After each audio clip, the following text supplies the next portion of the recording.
Author Ken Carey experiences several different channeling states. Ken, what is the experience of channeling for you personally?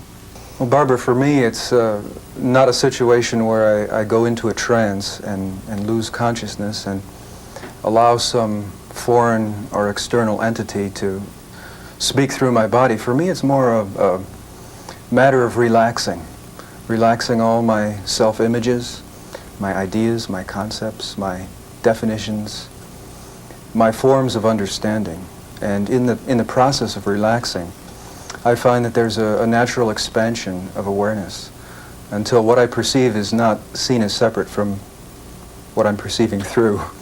And in that oneness, I find that I can audit the consciousness of the larger being that we're all a part of. Is that channeling as ordinarily known, or is that some other phenomenon? Well, I never called it channeling myself, but the term was used for what I do. My feeling is there's a lot of things that go on under the name of channeling that probably should have different terms to be technically accurate. What I do is simply get in touch with the being behind all being, the I behind every I, the self behind every self. Have you yourself been in touch with other entities? Oh yeah. For me, the real value of it is to get in touch with the Christ, to get in touch with God, to get in touch with the Holy Spirit, which I define as the spirit of wholeness, the spirit that includes us all. And so that's my emphasis. And in the course of that, occasionally, usually after I've blended with that Holy Spirit or the Spirit of the Creator, I'll find my awareness may drift into the consciousness of one who, say, lived at a former time in history, and I can remember experiences that they had, and I'll occasionally channel some of that, but to me that's not the greatest opportunity that the channeling phenomena presents to us. Ken, what guidelines do you have for people who are just starting in this whole field of channeling? I would say that your imagination and your intuition are the two doorways to your reality.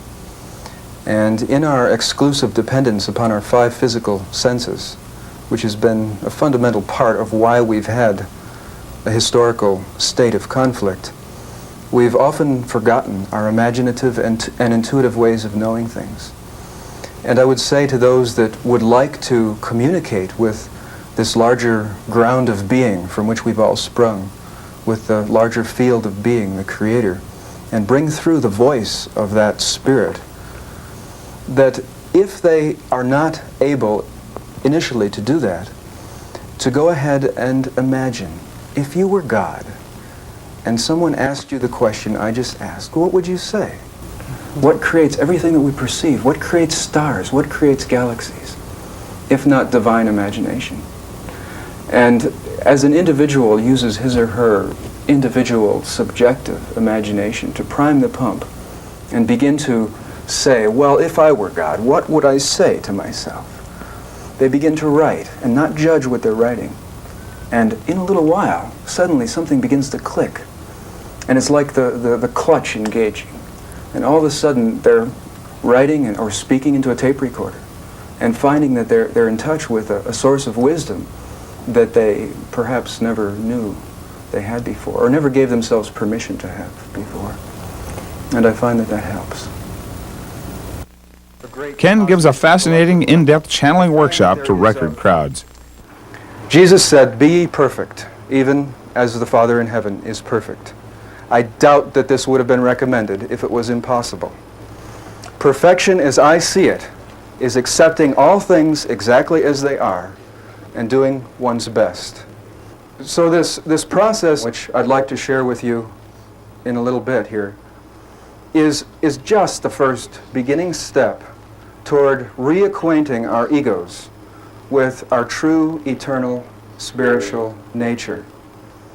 And I would suggest that this first step, which will hopefully take the form of communication for most of us here present today, verbal communication, will inspire you to play with this possibility, to play with this opportunity, and really allow that spirit, that angel that you are, to get to know your ego, and let your ego move into a condition where it can begin to trust in that spirit, so that it opens itself to the Spirit and relaxes in its presence and gives the Spirit of God permission to move through the concepts, the ideas, the thoughts, the verbal words that you have in your memory bank. Permission to flow through your heart so that you can relax your heart chakra and allow it to open. I experience the heart as my primary instrument of perception. And for me, the heart is like a very sophisticated antenna. And when there's fear or tension or anxiety, it closes up, sort of like a sensitive plant. But when there's trust and relaxation, it opens. And it becomes an instrument that allows me to perceive a multidimensional reality, which, as I say, occasionally takes visual form, rarely takes audio form,